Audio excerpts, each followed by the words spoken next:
What's up, y'all? This is Dane Real, the multidimensional mommy, and I am a traditional birth worker, a sexual wellness educator, a liberation activist, an unpartnered mother and homeschooling parent, and also a musician and creative. And I'm so glad that you tuned in to my channel today. Yesterday, I was meeting a group of friends. I stepped away for a minute to go pick up some food down the street, and as I was walking down the block in Orange County, somebody drove by and said, "Hey, baby!"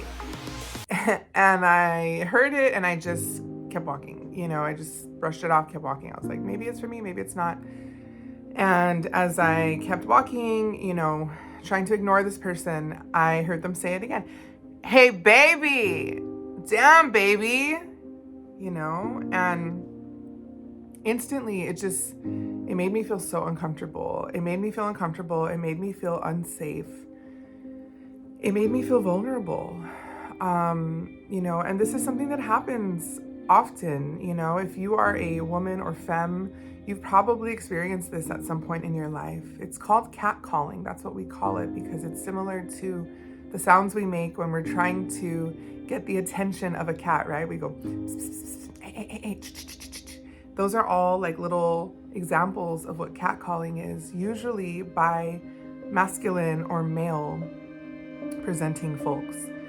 And today I want to talk to you about why that is sexual violence. We have to consider that catcalling is a form of harassment because it is unsolicited, it is non-consensual, and it is for the purpose of gaining attention, distracting, and of potentially gaining the response or reaction, right, from the person being catcalled. So it is one person trying to get the attention of another person who is not consenting to being spoken to or to being communicated with in this way.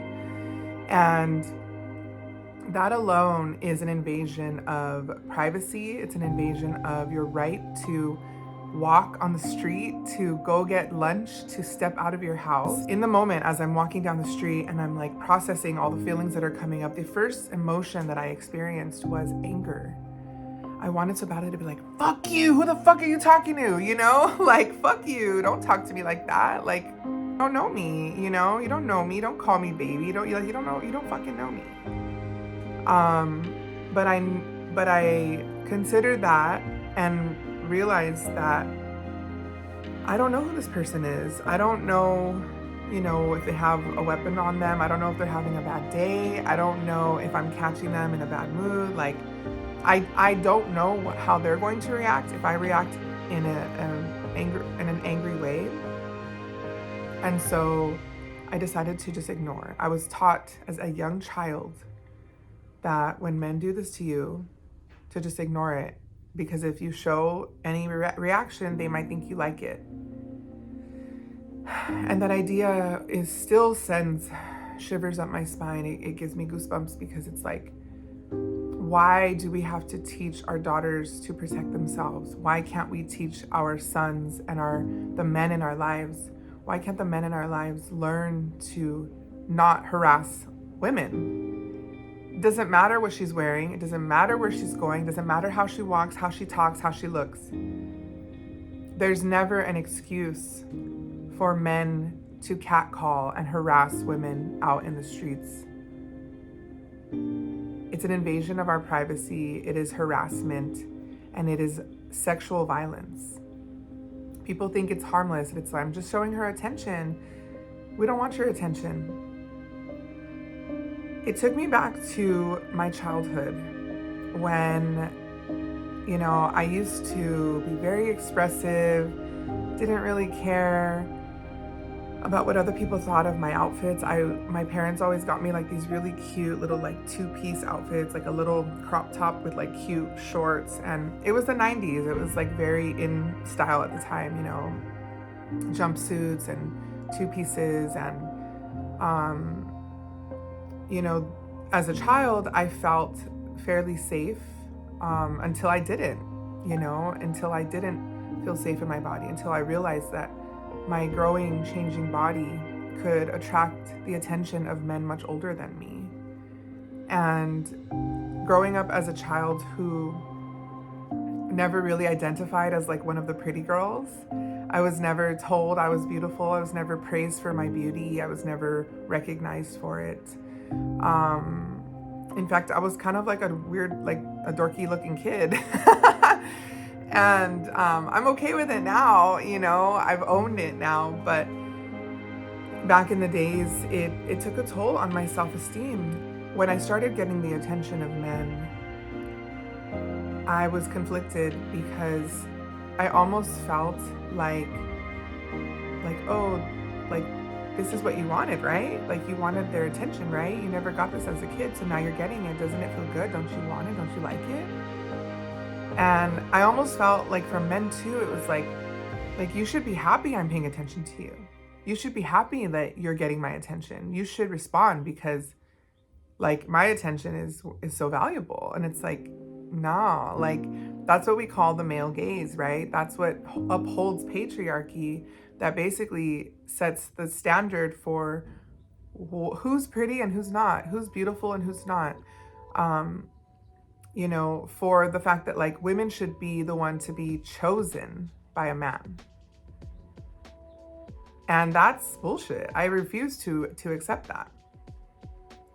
So as I'm thinking about this, I'm thinking about my experiences as a child, you know, experiencing harassment as young as 10 and being in a car with a relative of mine. We were driving down the street and we stopped at a red light and these guys in the truck next to us were looking over at us. This relative I was with, saw these grown men looking at me and she said something. She was like, "What the fuck are you doing?" She's a kid.